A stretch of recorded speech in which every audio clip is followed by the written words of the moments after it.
बच्चों, स्वागत है आपका हमारे YouTube चैनल पे। मेरा नाम है गायत्री और हम जो बुक कवर कर रहे हैं वो अकाउंटेंट्स की क्लास 11th की डीके वो है। इसका फर्स्ट चैप्टर अभी तक हमने कंप्लीट कर लिया था और second chapter basic accounting terms हमने स्टार्ट कर दिया था। ठीक है, इसमें ही आगे की टर्म्स हम पढ़ रहे हैं। ठीक, उससे पहले हमारे को देखना है कि सेलर और बायर क्या होते हैं और इनके फंक्शन किस तरीके से काम करते हैं, किस तरीके से। तो देखो, जब भी गुड्स की सेल परचेज होती है पैसों के लिए, तो एक उसमें होता है सेलर और एक होता है पार्टी बायर। तो सेलर जो है वो अपने गुड्स सेल करता है और बायर जो है उन गुड्स को परचेज करता है। अब जिसके पास से गुड्स गए हैं, जो सेल कर रहा है, उसको पैसे रिसीव होंगे और जिसके पास गुड्स गए हैं वो पैसे पे करेगा। ठीक है, पर कई बार क्या होता है कि उधार के ऊपर गुड्स ट्रांसफर कर दिए जाते हैं कि जान पहचान है, चलो आप अभी गुड्स ले लो और जब भी आपको ये बिक जाएंगे तो आप पैसे दे देना। तो उस केस में सेलर जो है वो क्रेडिटर बन जाता है और बायर जो है वो डेटर बन जाता है कि उधार पे जब गुड्स की सेल परचेज होती है। ठीक है, तो यहाँ पे हमारे पास क्रेडिटर और डेटर बन जाते हैं जब उधार पे सेल या परचेज हो। पर कई बार क्या होता है कि सेलर को किसी और पार्टी को पैसे पे करने होते हैं, तो उस केस में वो क्या करता है, एक बिल ड्रॉ करता है, बिल ऑफ एक्सचेंज। ठीक है, ड्रॉ करता है और ये भेजता है बायर के पास और वो उसको कर लेता है एक्सेप्ट कि हाँ मैं इस तारीख को आपके पैसे दे दूंगा। तो यहाँ पे ये जो बिल ऑफ एक्सचेंज एक्सेप्ट किया है बायर ने कि मैं आपको इस फ्यूचर डेट पे पैसे दे दूंगा, तो यहाँ पे ड्रॉअर जो है वो सेलर होता है, यानी बिल बनाने वाला, और बिल एक्सेप्ट करने वाला कौन होता है, बायर, जो ड्रॉई बन जाता है। ठीक है, अब यही कॉन्सेप्ट हमारे पास इन टर्म्स के अंदर बताया गया है। सबसे पहले हमारी टर्म है ट्रेड रिसीवेबल।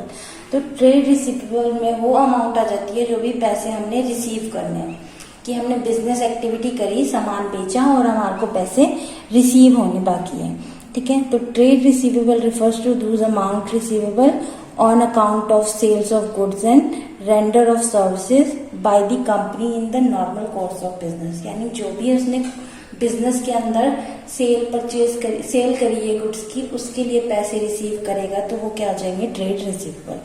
अभी किस तरीकों से कर सकता है, दो तरीकों से, डेटर के थ्रू या फिर बिल रिसीवेबल के थ्रू।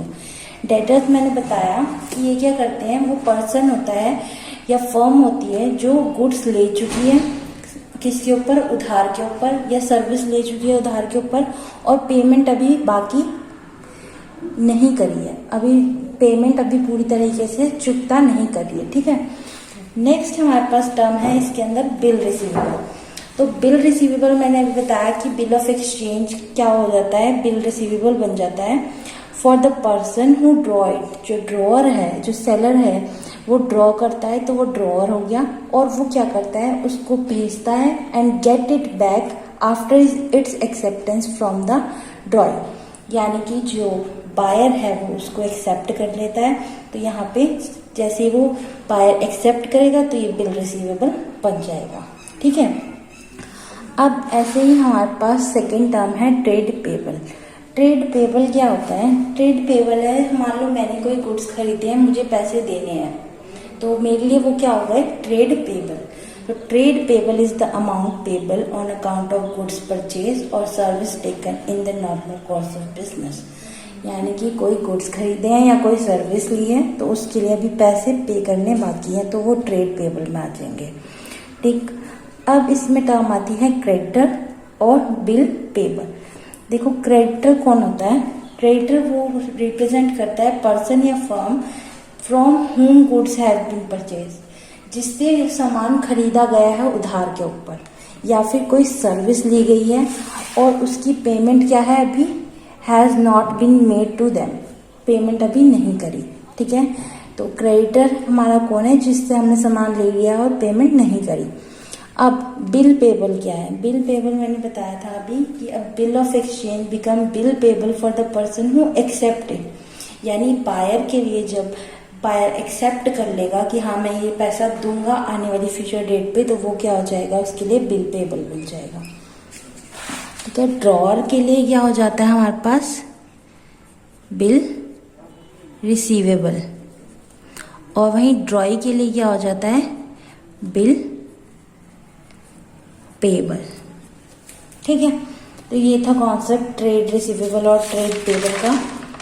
अब नेक्स्ट जो टर्म है हमारे पास वो है कॉस्ट।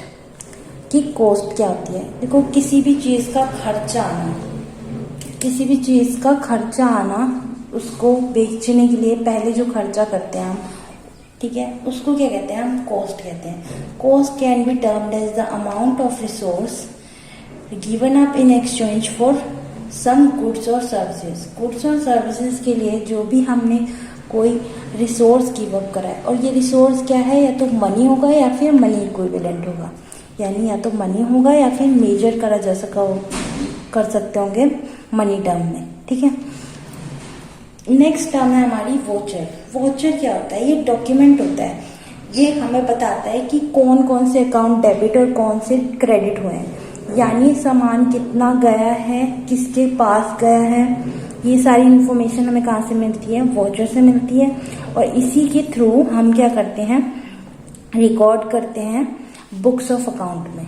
ठीक है, तो ये बिजनेस ट्रांजैक्शन शो करता है, जिसके थ्रू हम क्या करते हैं, बुक्स के अंदर एंट्री करते हैं। A voucher is a document which provide the authorisation to pay and on the basis of which the business transaction are first of all recorded in the books of accounts. Books of accounts में पहली बार जब record करेंगे तो किसके base पे करेंगे हम, voucher के बेस पे। नेक्स्ट टर्म है हमारी डिस्काउंट।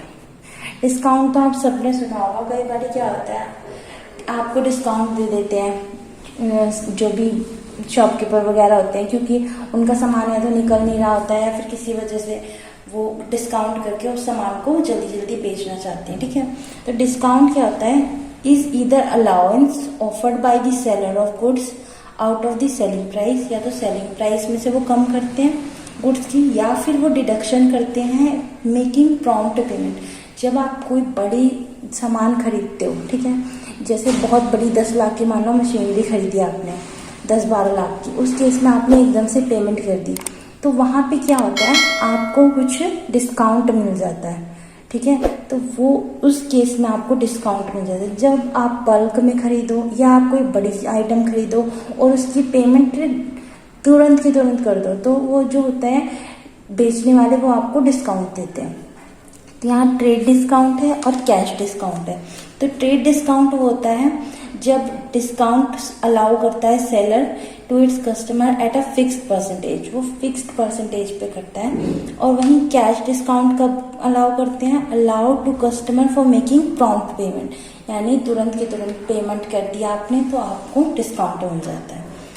देन ट्रेड डिस्काउंट में देखें, it is not recorded in the books of account as it is deducted in the invoice और कैश मेमो इटसेल्फ। ये जो अमाउंट होती है वो ट्रेड डिस्काउंट में की नोट नहीं करी जाती, डायरेक्ट इनको लेस करके एंट्री कर दी जाती है। इसकी एंट्री अभी आगे देखेंगे आप, तब आपको समझ आएगी। और कैश डिस्काउंट में क्या होता है, it is always recorded in books of account, ये हमेशा नोट की जाती है। ठीक है,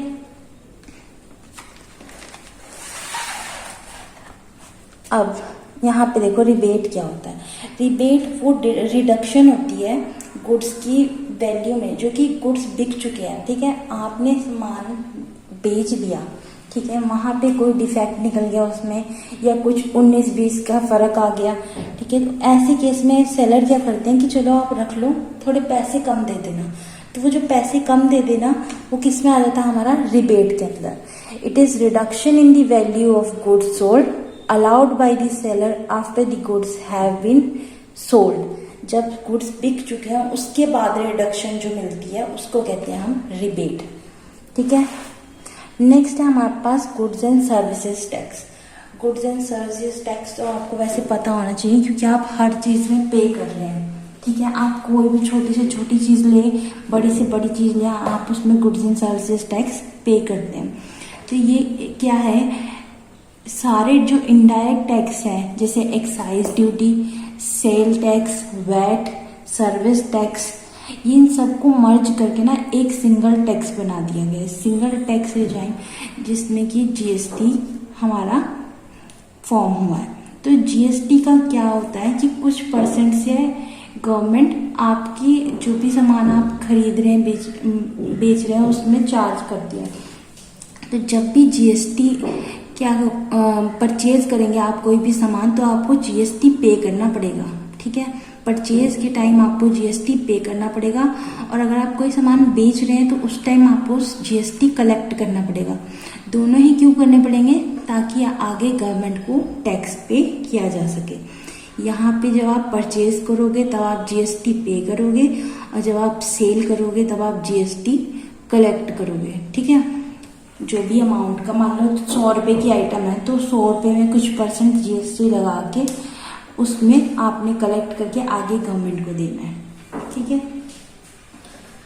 नेक्स्ट हमारे पास है एंट्री। क्या होती है एंट्री? देखो, व्हेन अ ट्रांजैक्शन और event is recorded in the books of account. Simple सी बात है, कोई भी चीज, कोई भी ट्रांजैक्शन, बिजनेस ट्रांजैक्शन जब बुक्स ऑफ अकाउंट में नोट की जाती है तो वो क्या कहलाती है? एंट्री कहलाती है।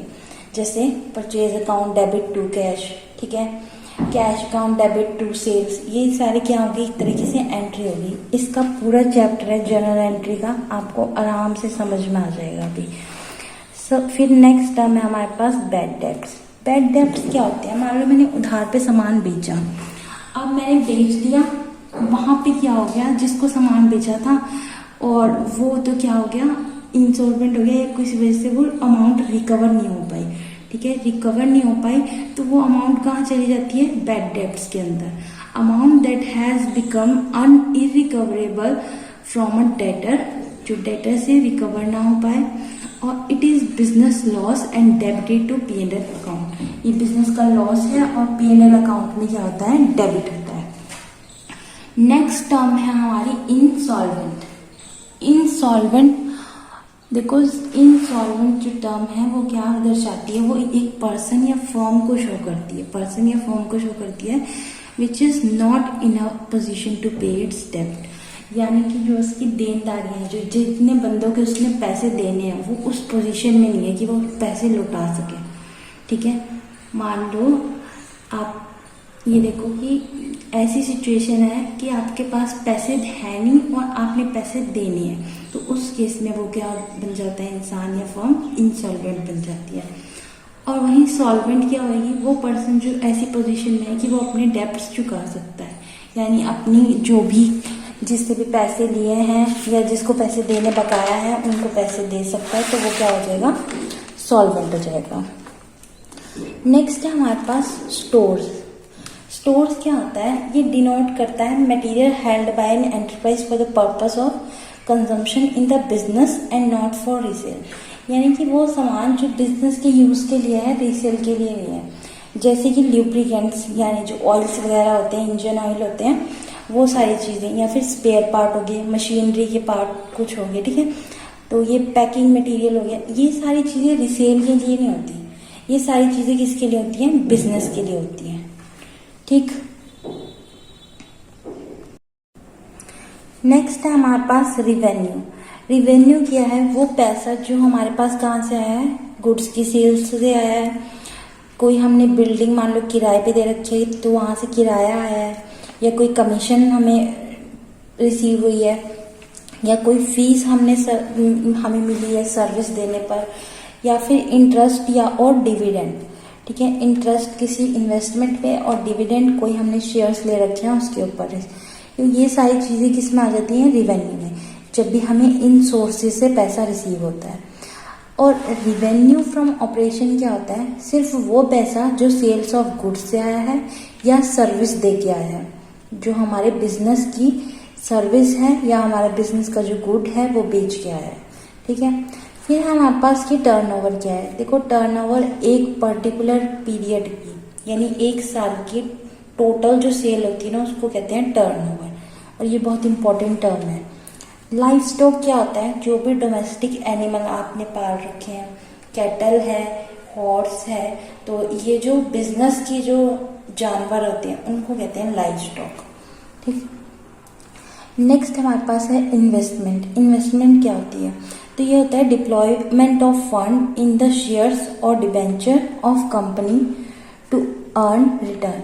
सिंपली आपने कहीं पैसा लगाया है डिबेंचर के फॉर्म में या शेयर्स की फॉर्म में किसी कंपनी में, ताकि आपको रिटर्न आ सके, आपके जो पैसे हैं वो खाली पड़े ना रहें, उस पर कुछ रिटर्न आए, तो उसको कहते हैं हम इन्वेस्टमेंट। तो ये सारी हमने टर्म आज कवर कर लिए हैं और ये चैप्टर आज यहीं ख़त्म हो रहा है। ठीक है, आई होप आपको सारी टर्म्स क्लियर हो गई हों। अभी के लिए इतना ही, आगे नेक्स्ट लेक्चर में हम नेक्स्ट चैप्टर स्टार्ट करेंगे। ठीक है, थैंक यू।